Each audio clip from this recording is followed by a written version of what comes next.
Hey there, everyone. Brian Bogner, along with Greg Towner. It is time for our March edition of the Five Charts in 5 Minutes. As you know, the market is moving higher. The S&P 500 is at all-time highs. So, Greg, what do you got for us today?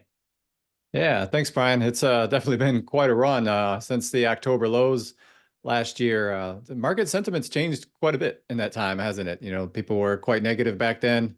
And of course, now as the market's moved higher, people are getting a lot more positive for better or worse. That concerns us a little bit. There's also some kind of seasonal tendencies to maybe have a little bit of weakness right here. But all of that, for the most part, we consider short-term noise. I mean, of course, a correction can happen at any point. That's very difficult to predict. But what we really like to focus on is spanning out a little bit more. And I really like this chart, Brian, because this looks at a 3-year rolling return of the S&P 500. So remember that back in 2022, the market was down a lot, and people forget that quickly. So they think, oh, the market's just gone too far, too fast. Well, if you look at 3 years rolling, we're actually right on the longer term average right now. So we're not that extended to the upside. Maybe in the very short term we are, of course, we could have a correction. But as you span out, the returns have not been that exceptional to the point where they alone would make us worry. Mhm.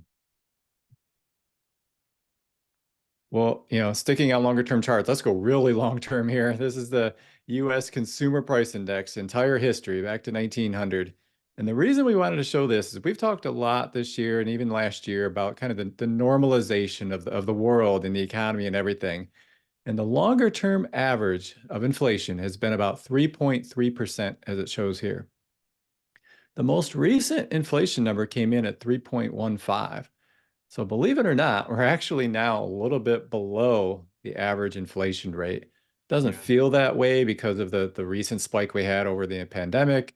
And then also because of the last decade or so, inflation has been down more 2% or so. Right. We've been in the camp. I know you've been talking about it a lot, Brian. We think the longer term average is more where we settle in at some point. Yeah, and 2 to 3% is not that big of a change, but yes, you're right. We're still dealing with the effects of this big spike we had up here, but this is a positive. It's a positive. Prices aren't, still skyrocketing like they were before. We do think there's some kind of tug of war on the inflation, though. I think Mhm. positively, I think perhaps the housing data comes down a little more to soften inflation some. But a potential negative is on the commodity side. We're starting to see oil prices increase, therefore gasoline prices increase. Right. And that is despite what this chart shows. That blue column on the far right shows last year the US produced the most oil of any country in history, more than Saudi Arabia, more than Russia. And that, I don't know if that's sustainable. Probably we could still probably produce more than them, but at record highs is difficult for, a lot of reasons we don't need to get into today. But so potentially commodities in general could be a little bit of a challenge as we look out further in regards to inflation. Well, let's try to finish on a positive note here, Brian. Yeah. Recently productivity numbers came in at an all-time record, the revenue per worker.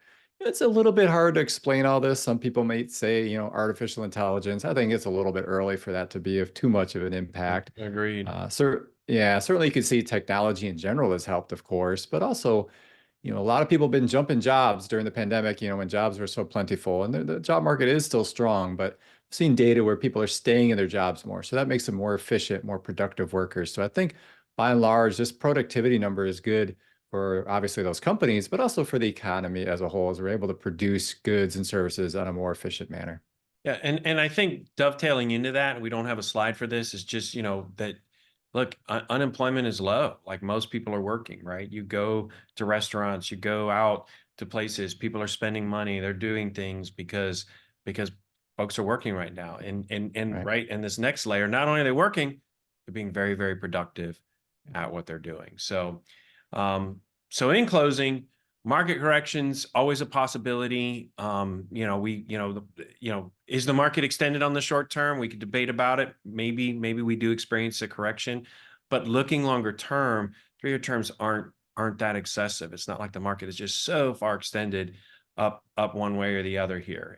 But the good news is the economy's healthy, inflation's come down, and So there's still some risks out there, but overall, a lot of positives here to talk about. So as always, if you have any questions, comments, concerns, give us a call, shoot us an email.